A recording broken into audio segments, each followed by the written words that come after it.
Buen día a todos. Por aquí les mando ahorita el forms para que puedan llenar su asistencia.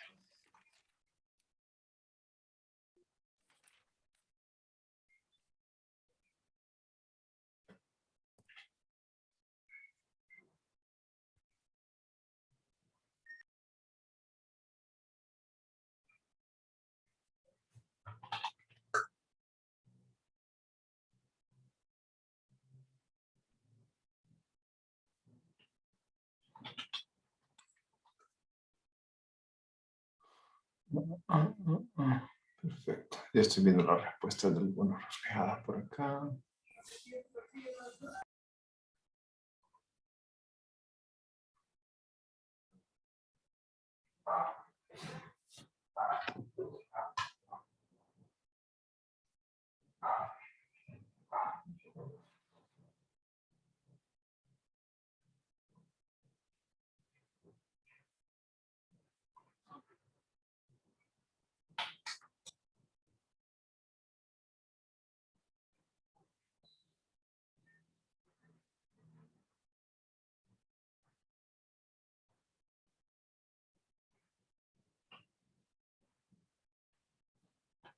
Ok. Ahora sí, iniciemos. Ya está la mayoría de respuestas grabadas. Ok.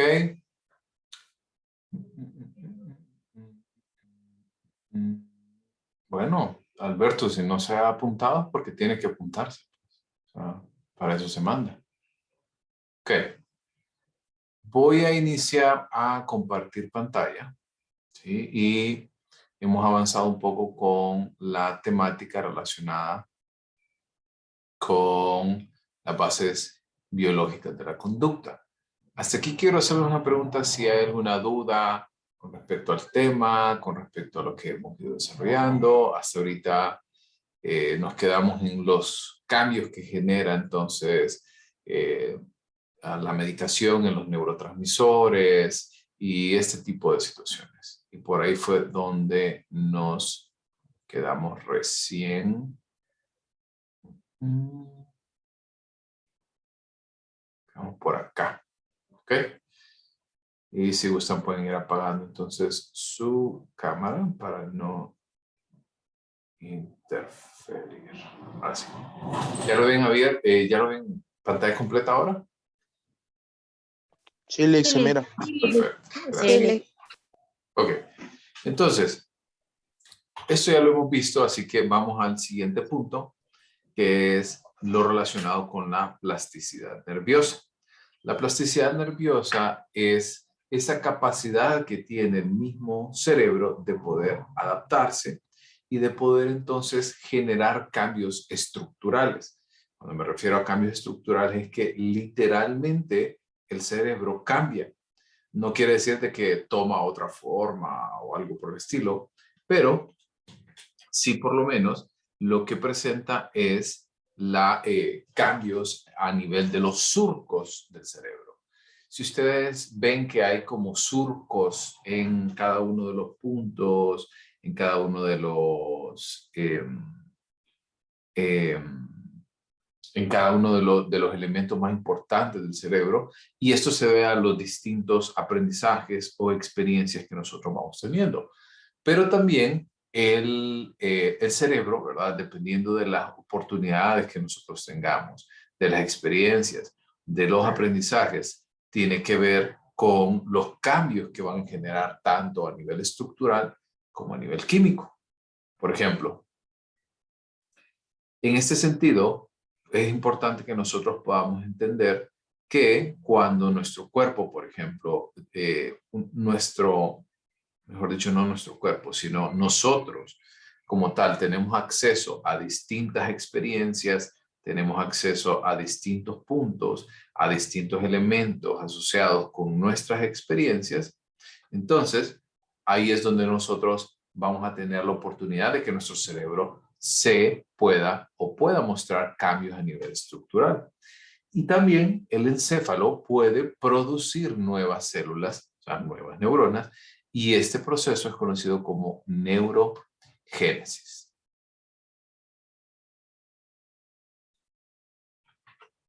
Ok. Entonces, obviamente es importante que nosotros entendamos estos conceptos para poder también comprender todo lo que ocurre en nuestro sistema nervioso. Por ejemplo, el sistema nervioso se divide en o tiene dos grandes subdivisiones. La primera, que es el sistema nervioso central, que voy a apuntar, que es el sistema nervioso central, que se divide a su vez en encéfalo y médula espinal. Ya vamos a ver cada uno de ellos. Y luego tenemos el sistema nervioso periférico, que se divide en división autónoma, en división somática. A su vez, la división autónoma se divide en simpático y parasimpático. Vamos a ir viendo cada uno de ellos. Oh, perdón, les voy a dejar un segundito ahí para que puedan hacer este cuadro.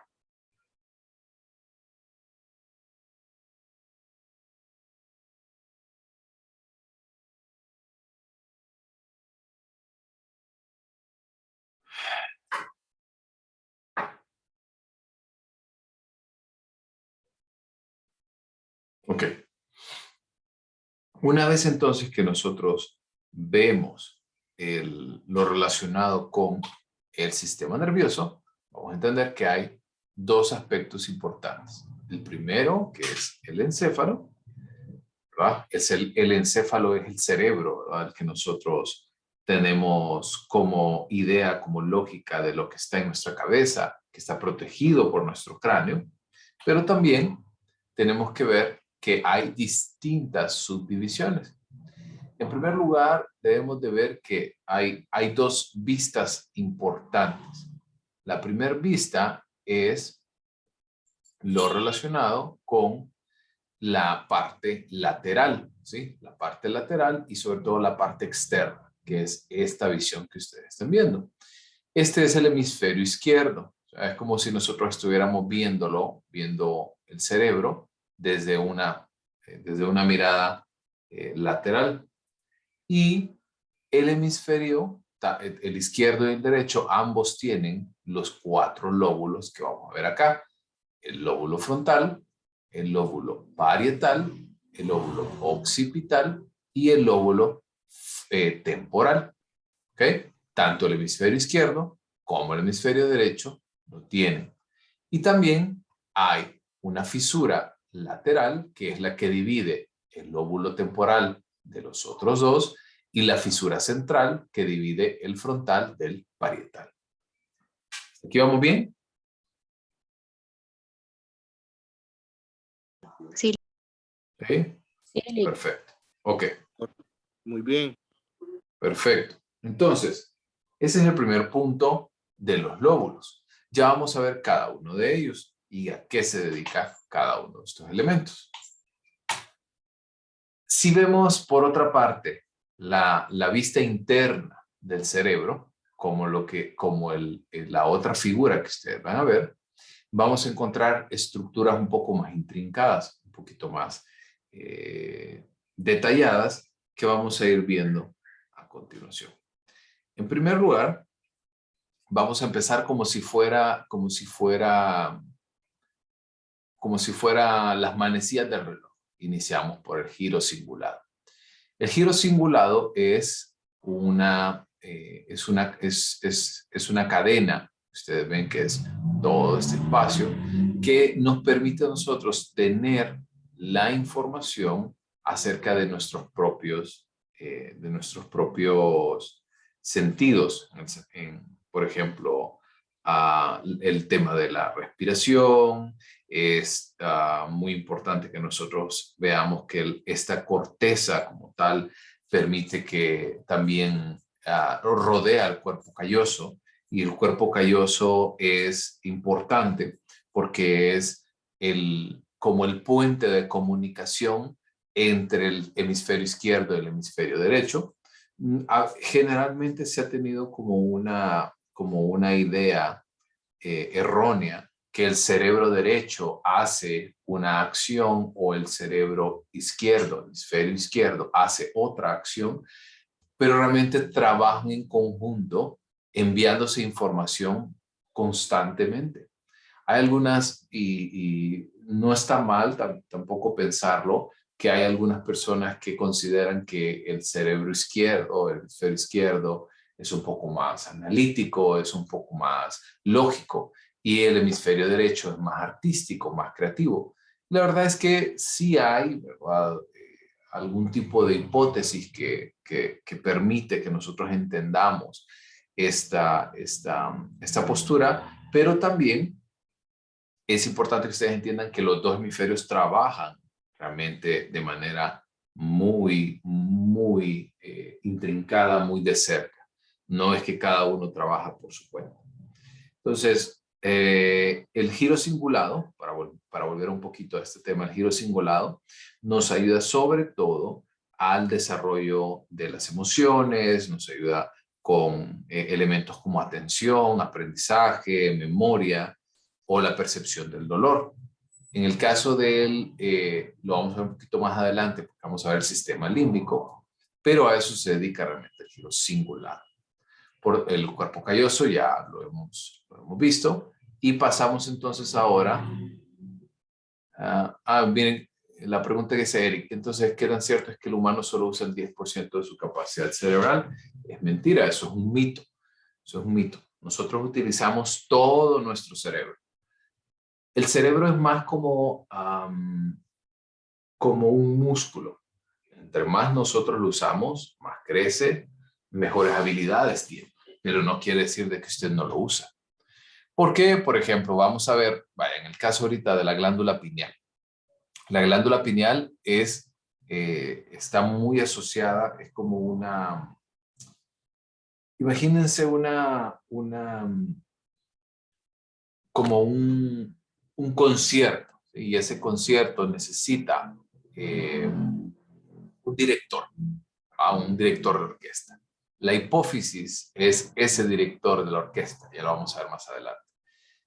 Pero la glándula pineal también nos ayuda muchísimo para poder regular ciertos ritmos, como el ritmo circadiano.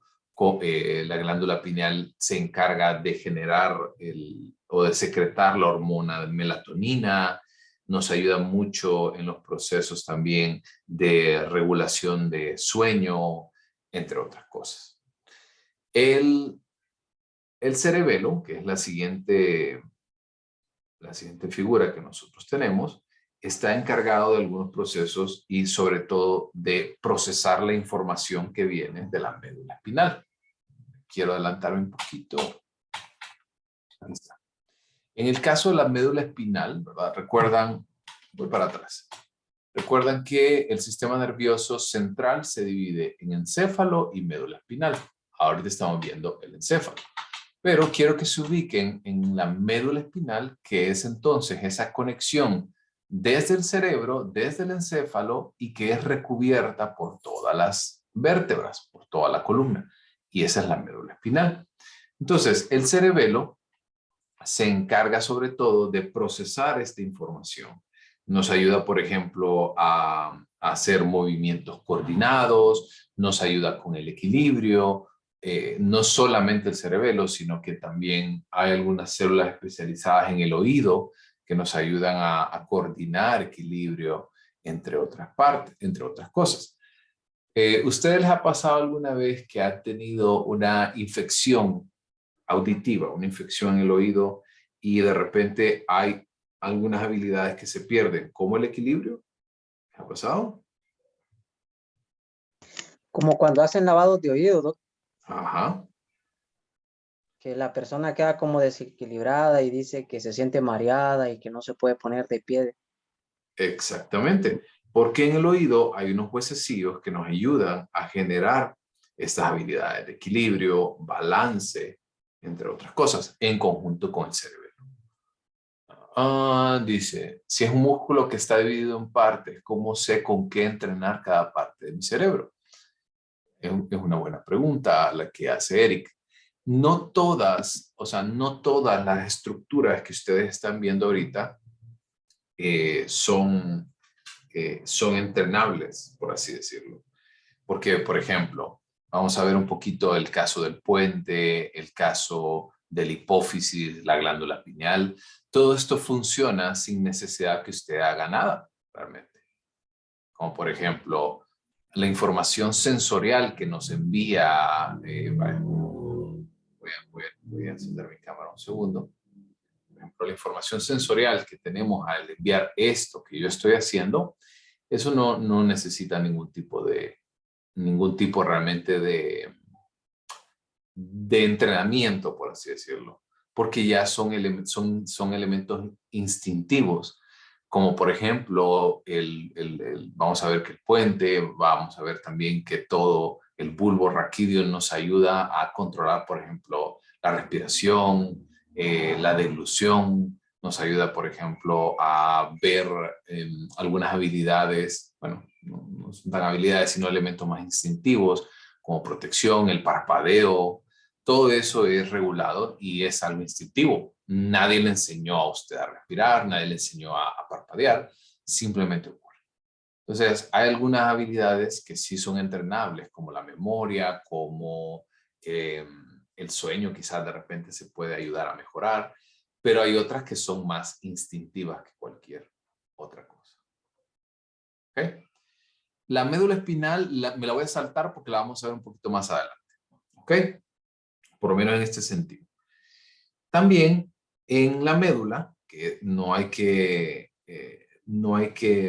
confundir esta parte, porque la médula espinal es la parte que se extiende a partir desde el cerebro hasta cada una de las vértebras, incluso hasta el hueso coxígeo, pero nos va a ayudar entonces la médula a poder tener mayor información y lo que les comentaba también nos ayuda a controlar la respiración, nos ayuda a controlar aspectos relacionados con instintos, nos ayuda también a regular el hambre, el sueño, los elementos instintivos a nivel de sexo, entre otras cosas. ¿Estamos bien? Sí, Lick. Sí, Lick. Perfecto.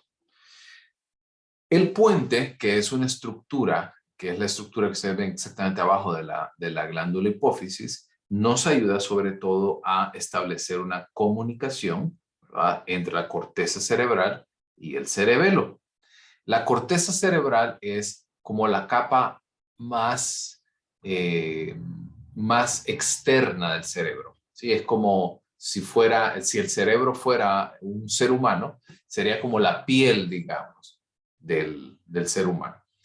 Y el puente nos permite establecer esta comunicación entre el cerebelo y la corteza cerebral. ¿Por qué les digo acerca de esta conexión? Porque ustedes recuerdan que yo les hice un comentario, creo que fue el día lunes, en una teoría que es un tanto viejita, digamos, pero que a mí en lo particular me sigue gustando, que es la teoría de MacLean y los 3 cerebros. ¿Recuerdan que les hice un comentario acerca de esto? Sí. Que hay un cerebro reptiliano, que es, por ejemplo, en el caso de la médula, el caso del cerebelo, el caso del puente, que es muy,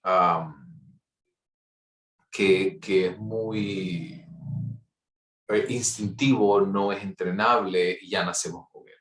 El segundo anillo, que es el sistema límbico, que ahora vamos a ver más adelante, se encarga de todos los elementos de emociones y demás. Y luego la corteza cerebral sí se encarga entonces de los procesos como pensamiento, como toma de decisiones, juicio, raciocinio, o sea, habilidades más entrenables y habilidades sobre todo también más complejas, que obviamente entre mayores oportunidades tengamos, la corteza cerebral también nos va a ir abriendo la oportunidad para poder desempeñar dichas habilidades. La hipófisis, lo que les decía, la hipófisis es una glándula y es conocida como la glándula maestra. En el caso de la hipófisis, regula muchas de las actividades químicas. Nos ayuda, por ejemplo, a regular algunos neurotransmisores cuando se detecta que no hay suficientes de ellos. También, por ejemplo, en la hipófisis hay un eje que se llama, bueno, hay varios ejes, pero uno de los más famosos es el eje hipófisis e hipotalámico, que en conjunto funcionan muy de cerca. Tanto la hipófisis como el hipotálamo funcionan de cerca en la regulación de algunas hormonas en nuestro cuerpo. Por ejemplo, la hipófisis puede enviar información a la glándula tiroidea para que genere más tiroxina, por ejemplo, que es una hormona de la tiroides, o puede enviar información a las gónadas, o sea, en el caso de las mujeres a los ovarios, en el caso de los hombres a los testículos, para generar hormonas como testosterona o progesterona. Entonces, si ustedes ven la hipófisis, como les dije al inicio, es como una glándula maestra, es como un maestro de ceremonias que dirige el comportamiento de otras estructuras. En el caso vamos a ver por ahí qué me pusieron. Y si no mandas información, entonces ahí es donde se detecta un trastorno. Y me refiero a un trastorno físico generalmente o un trastorno que atente ante la situación de este tipo. Por ejemplo, ¿se han fijado que hay personas que padecen de hipertiroidismo o de hipotiroidismo? Que en el caso de ellos pueden mostrar algunas dificultades, ya sea porque la hipófisis no está detectando esos cambios o porque las glándulas tiroideas no están recibiendo esta información. ¿Estamos? Sí, ¿Estamos bien? Perfecto. Sí, Lick. Perfecto. Ok, el bulbo olfativo, pues así como lo dice, obviamente su nombre es el que nos ayuda a colocarle un significado a los olores. Porque los olores son sustancias químicas, ¿sí? En el ambiente, en el aire, que cuando usted lo percibe, lo huele y automáticamente le asignamos una etiqueta, por así decirlo. Yo huelo y digo, qué rico huele a lo que están cocinando ahorita en el almuerzo. ¿Qué están cocinando en la casa de ustedes? Carnita con papas, zanahoria. Entonces, esa experiencia que ustedes tuvieron está a cargo del bulbo olfativo. También vamos a ver un poquito más adelante, cuando hablemos de los lóbulos, la importancia que tienen los sentidos. ¿Ok? Por otra parte, el hipotálamo ya les dije que funciona muy de cerca en la regulación junto a la hipófisis. Y finalmente el tálamo, que es la última estructura que vamos a ver para la vista interna del cerebro, es una parte del encéfalo que nos ayuda sobre todo en la regulación de la actividad de los sentidos. En el caso de las actividades motrices, en el caso de las habilidades del gusto, del olfato, así como también de la visión y sobre todo también lo relacionado con los movimientos. Y recordemos que nuestra piel, ¿verdad? Toda nuestra piel, realmente está muy, muy de cerca en poder recibir información de otros, del ambiente. Como por ejemplo, usted siente calor, ¿sí? Usted siente calor, por ejemplo, en el pie, automáticamente mueve ese pie como para poder entonces recibir esta información en el cerebro para que no continúe generando un daño en esa zona.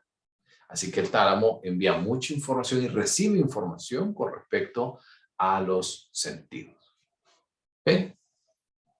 Ahora bien, por otra parte, vamos a entrar ya con los lóbulos. Y vamos a hacer igual que iniciando desde el lóbulo parietal, vamos a iniciar y vamos a ir viendo como tipo reloj. ¿Okay? Y en el caso del lóbulo parietal, sobre todo está muy integrado, volviendo a la parte del tálamo, está muy, muy incorporado en los procesos de memoria, pero también de las sensaciones. ¿Okay? Sensaciones como el gusto, el oído, la vista, el tacto, entre otras cosas. El óvulo también puede estar asociado con el control esfinteriano, o sea, con la micción y la defecación. También en el caso de algunas partes específicas del lóbulo parietal pueden estar asociados con la orientación espacial, con la motricidad fina, entre otras cosas. ¿Te quedamos bien? Sí, licenciado. Sí, Lick. Perfecto. Ok. Por otra parte, en el caso del lóbulo occipital, es un lóbulo que es mucho más especializado en transmitir y recibir información entre estructuras.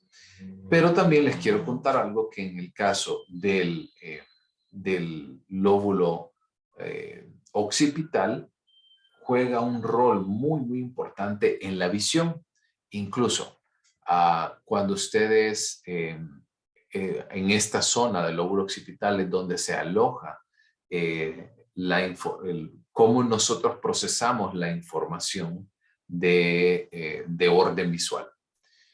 Hace poco estaba escuchando yo yo cuando estudié en la universidad, no sé ahora, pero antes era muy, muy frecuente que teníamos muchos compañeros ciegos. Y una vez yo le pregunté a un amigo que cómo fue que perdió su visión. Y resulta que él me dice que él estaba una vez jugando y se cayó de espaldas, tuvo un impacto directo ahí donde ustedes pueden ver el lóbulo occipital en el cerebro y dejó de ver. Y eso fue por una lesión, ¿verdad? Por un impacto que causó entonces que este lugar, ¿verdad? Donde se encuentra el nervio óptico en conjunto con con todas las estructuras del ojo, hizo que tuviera un daño y ya no pudiera entonces desarrollar esta actividad. También puede ocurrir muy frecuente que las personas que pierdan la vista puede ser por una bacteria o un virus y se puede alojar en esta zona y sobre todo generar un daño y en la mayoría de los casos es irreversible. ¿Vamos bien? Ok. Sí, Lick. Sí. Perfecto. Perfecto. En el caso del lóbulo temporal, que es este que ustedes ven por acá, el lóbulo temporal se encarga sobre todo de la parte de memoria, la parte del lenguaje, también en el caso de alojarse la información olfativa y sobre todo tiene un juego muy importante en cuanto a las emociones, la regulación de las emociones, que lo vamos a ver como en la tercera unidad más o menos, que vamos a ver las teorías de las emociones, como la de James Lange, entre otras. Y esta zona específicamente, el punto más importante o la función más importante que lleva es la adquisición del lenguaje. Hay dos zonas que no la vamos a ver mayormente, que no la vamos a ver más a detalle, pero son conocidas como la área de Broca, el área de Broca y el área de Wernicke, que uno se encarga, el área de Broca, de la producción del habla y el área de Wernicke del entendimiento, ¿verdad? de dicha información. Dice por ahí, Ana dice, por eso dicen que cuando pasan golpes en la cabeza siempre hay que revisarse porque es peligroso que haya pasado algo, pero no lo sintamos hasta después. Exactamente. Incluso cuando tenemos un golpe, por ejemplo, se puede causar un hematoma, puede causarse un coágulo y tener un desenlace fatídico. Esto puede hasta causar la muerte en algunos casos si no es abordado a tiempo. Y vamos entonces al último, que es el lóbulo frontal. El lóbulo frontal, les quiero contar, está a cargo de todas las funciones superiores. Ese es el nombre que reciben las funciones. Las funciones superiores hacen referencia a todo lo relacionado con, por ejemplo, seguir reglas, raciocinio, sentido común, o por ejemplo, también está muy asociado con la habilidad que tiene el individuo de poder tomar decisiones y sobre todo, algo que es bien interesante, resulta que hay muchos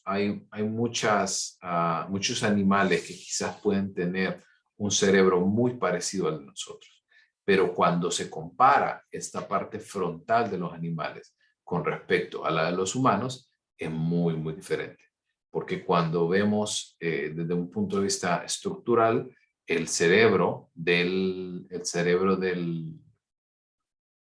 humano, el lóbulo frontal es mucho más amplio y por ende puede llevar a cabo operaciones más complejas, más difíciles que un animal. ¿Estamos? ¿Dudas? Sí, licenciado, está. Sí, Lick, todo bien. Todo clarísimo. Ok. Sí, Lick. Perfecto. Perfecto. Ok. Pasemos entonces, porque ahorita dimos una vista tanto a la corteza cerebral como al cerebro reptiliano, ¿verdad? Ahora vamos a trabajar con el sistema límbico. El sistema límbico es una estructura, ¿verdad?, de anillos que está localizado entre el núcleo central y los hemisferios cerebrales. Es como la parte media del cerebro. Y esto es un desarrollo evolutivo que es más reciente que el núcleo central, lo que les comentaba. El núcleo central o el cerebro reptiliano, según la teoría de MacLean, es nosotros ya nacemos con él, no necesitamos ser entrenados, pero el sistema límbico que está encargado de las emociones es mucho más dependiente de la educación y de las oportunidades que nosotros recibimos. Así que este lugar es mucho más, digamos que este es donde se aloja, donde se permite que las emociones se puedan procesar. Así que cuando ustedes, ahora que ya pasaron por psicología general, ya tienen toda la habilidad y toda la capacidad de decir que sus emociones no están en el corazón. El corazón es un músculo y ese literalmente es un músculo que simplemente bombea sangre, que recibe, la oxigena y es enviado de nuevo a todas las partes del cuerpo. Solo que es un poquito más poético decir que te quiero con todo mi corazón a decir te quiero con todo mi sistema límbico, ¿verdad?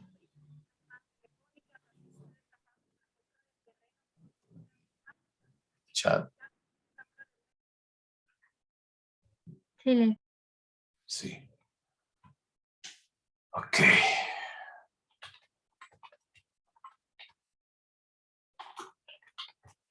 Ok. Ok. Ahora bien, ya vimos algunas de las estructuras importantes como el hipotálamo y como el tálamo. Pero ahora vamos a ver tres de ellas, tres adicionales, como es el hipocampo y la amígdala. Perdón, son dos, el hipocampo y la amígdala. En conjunto, todas estas estructuras trabajan de manera simultánea. Aquí no es que el hipocampo se encarga de la alegría o la amígdala se encarga de la tristeza. No, todas, el tálamo, el hipocampo, la amígdala y el hipotálamo trabajan en conjunto. Y el trabajar en conjunto es porque cada una de ellas tiene funciones específicas. Como por ejemplo, en el caso del hipocampo, nos ayuda sobre todo al proceso de guardar la memoria. Como por ejemplo, quiero que ustedes piensen por un segundo en el hipocampo.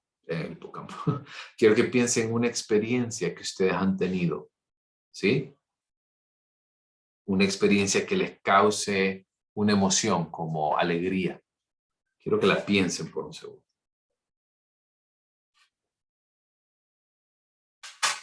¿Ok? Entonces, cuando ustedes pensaron en esta experiencia que causa alegría, les causa placer, me alegra, me siento bien, incluso algunas personas de repente sonrieron. Pero esa misma estructura también puede recordar un evento traumático, un evento doloroso y causarnos tristeza. ¿Sí? Sí. Sí. Sí, listo.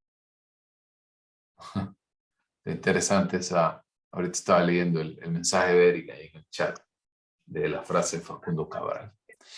Entonces, en el caso del hipocampo, nos ayuda sobre todo a recordar, está muy implicado en el tema de memoria.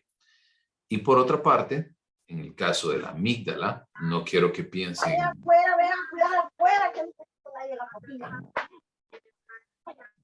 el caso de la amígdala, debemos de entender que está muy relacionado con los procesos de qué son las emociones, o sea, cómo yo interpreto estas emociones. Es como un modulador, como un moderador de las emociones.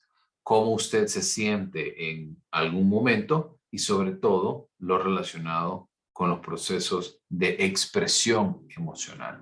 Usted está feliz, así que ya sabemos cómo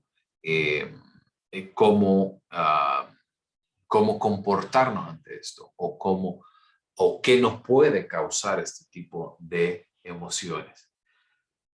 En el caso de las emociones, no sé si alguna vez alguno de ustedes vio,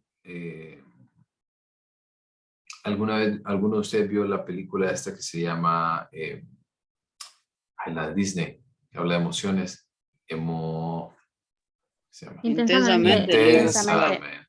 Gracias, intensamente. Si no la han visto, se la súper recomiendo. Y en el caso de las emociones, que son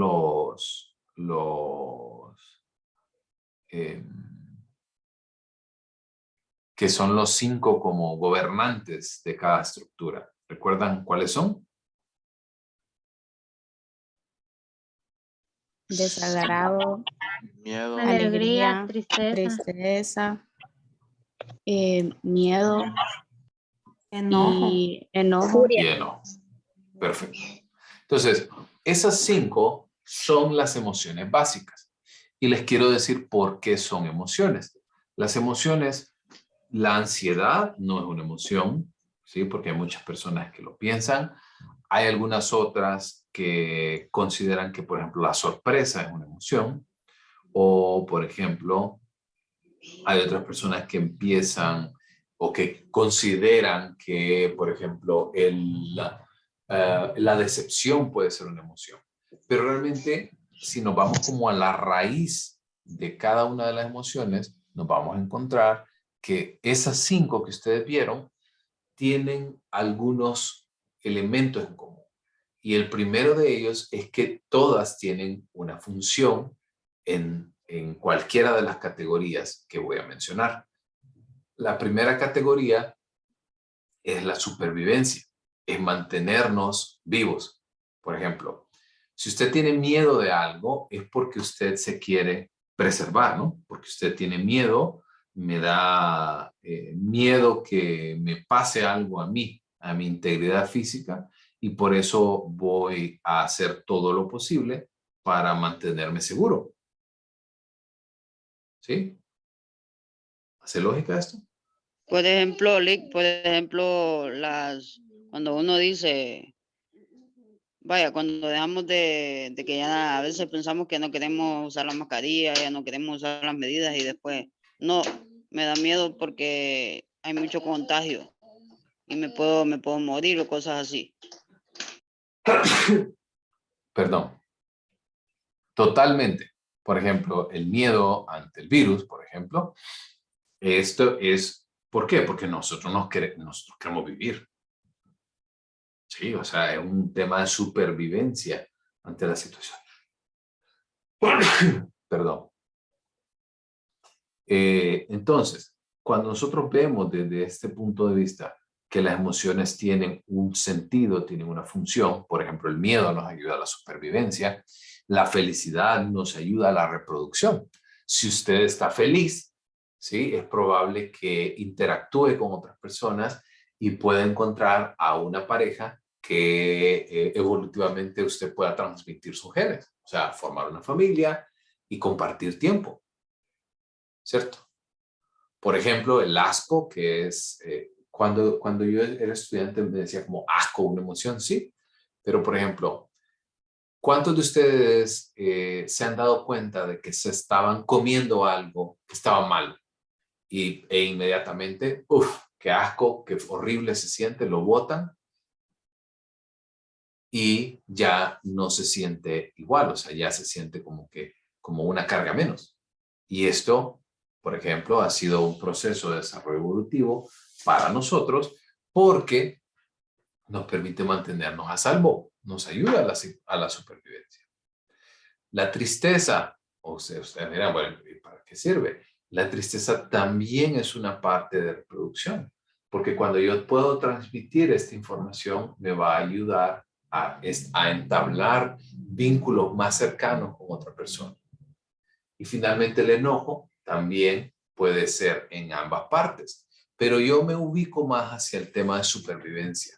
Cuando usted se enoja pero estamos hablando de un enojo racional, ¿sí? No estamos hablando de enojarse porque me movieron como mi papá. Mi papá se enojaba cada rato que yo le movía una herramienta o le tocaba algo de sus cosas y no lo volvía a colocar ahí. Me refiero a un enojo de una postura, me refiero al enojo creado por un abuso o al enojo creado por una injusticia. Esto tiene más que ver con procesos de supervivencia, pero también va de la mano con los procesos de reproducción. Dice Lucía, dice, la persona no siente ninguna emoción. Hay que entender esa parte de la diferencia entre emoción y sentimiento. Y usted no puede asegurar que alguien no lo sienta porque no lo exprese. ¿Sí se entiende esa diferencia? Todos sentimos las emociones en mayor o menor medida, dependiendo de nuestras actividades, dependiendo del acceso a lo que nosotros hemos tenido. Pero todos tenemos emociones. Algunos son muy buenos expresándolas, otros no. Porque hay emociones a las que se le llaman trastornos. Esa parte de los trastornos emocionales, creo yo que se está refiriendo, es una etiqueta muy, muy vieja, para serles sincero, que fue por allá de los 70s, 80s, que los trastornos emocionales se les denominaba a la depresión, a la ansiedad, pero todo el avance que hemos tenido ha llegado a ser ahora más bien trastornos del estado del ánimo, de la regulación del estado del ánimo, no tanto trastornos emocionales. Igual, las emociones pueden mostrar algún tipo de alteración. No quiero decir que esto no ocurra, pero esta alteración, ¿verdad?, se debe sobre todo a las dificultades y a las experiencias de la vida. Estoy leyendo un libro muy interesante que se llama Educar para sentir y sentir para educar. Y es de una psicóloga chilena que explica que muchos de nosotros hemos vivido de manera muy, ¿cómo les puedo decir? De manera muy difícil, ¿verdad? Muchas cosas. Y quizás la cultura nos ha restringido de sentir algunas cosas. Y eso tiene que ver más con un elemento cultural que personal. Como por ejemplo, hablando un poco de la cultura machista, por ejemplo, en la que vivimos, en la cual el hombre macho, el hombre no llora, el hombre no se siente triste. La mujer es más débil, es más delicada, ¿no? Es como lo que nos han vendido siempre. Pero esto es un conjunto de valores culturales que restringen nuestras emociones, cómo sentimos las emociones. ¿Vamos? Sí, licenciado. Sí, Lic. Por ahí la conozco personas que no demuestran lo que sienten. Es bien feo tratar con ellos porque tiene a confundir. ¿Se puede mejorar? Sí. La verdad que en terapia se puede mejorar estas estructuras. Porque las personas que se dicen loco se ríen mucho. No le entiendo a esa pregunta, Luz. Si quiere puede abrir micrófono porque ya es hora y voy encendiendo la cámara. Luz, quizás usted puede encender su cámara, bueno, obviamente su cámara, pero también su su micrófono para explicarme un poquito más. Ok, mi pregunta quería ser, cuando una persona se dice que está loco, pero se ríe demasiado, o sea, por ese hecho le decimos que está loco. ¿Por qué se debe? Porque se ríe mucho. Sí, por ejemplo, a las personas indigentes que se ríen mucho le decimos que están locos. Ah, no, pero eso es, vaya, en el caso de, vaya, si ya me lo pone en caso de personas indigentes, por ejemplo, que quizás tienen otras alteraciones que no tienen que ver con las emociones, probablemente se estén riendo porque hay alguna alteración en otra estructura. Quizás no tanto a nivel emocional, sino más bien en estructuras como las que vimos anteriormente, como el puente, como el bulbo raquídeo, entre otras cosas.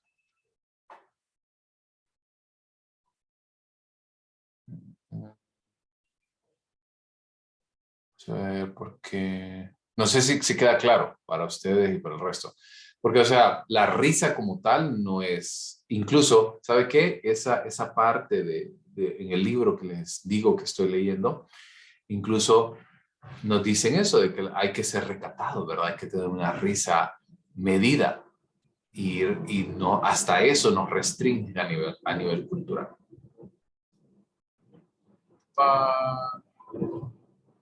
Pone en el chat, Daniel, porque hay gente que cree que ser el guasón es una personalidad. Y la respuesta no pregunta. Miren, en el caso de la película del Guasón, que por cierto es otra súper película, que si usted no la ha visto, recomendadísima, la más reciente, la de Joaquín Phoenix, era una persona que hay ciertos diagnósticos que muchas personas, después de varios análisis que se hacen, que habían varios diagnósticos en el caso de él. En el caso de él, la esquizofrenia era uno de ellos. Y para hacer un poquito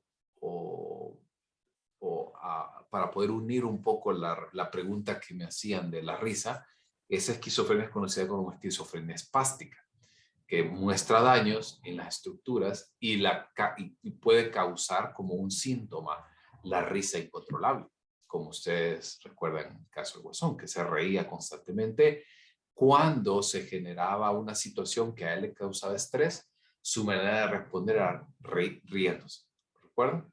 Y una risa un poquito incómoda. ¿Estamos bien? Ok. Sí, Lick. Súper. Ok, y con eso entonces cerramos la clase el día de hoy. Mañana nos vemos igual, misma hora, mismo canal, para continuar en este proceso. Feliz día, que descansen. Vemos, Lick. Nos vemos, Lick. Feliz día. Gracias, Lick.